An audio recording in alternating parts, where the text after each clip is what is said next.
నవ్వండ్రా నవ్వండి, మీ నవ్వులే నాకు కావాలి. ఈరోజు మీరు నవ్వే నవ్వులనే పువ్వులుగా మార్చి దేవుడు నాకు దండ గుట్టి చేస్తాడ్రా. మీ నవ్వులనే పువ్వులుగా మార్చి ఆ పువ్వులను దండగా అల్లి నా మెడన వేస్తాడు. నవ్వకపోతే మరి పువ్వులు ఏడు నుంచి వస్తాయి? దేవుడు దండ వేయాలిగా మెడలో. దండ వేయాలంటే పూలు కావాలిగా. ఆ పూలే ఆ నవ్వులు.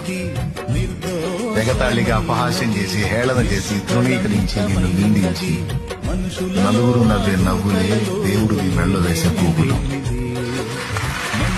ఆ నవ్వులు లేకపోతే నీకు పువ్వులు లేవురా తల్లి.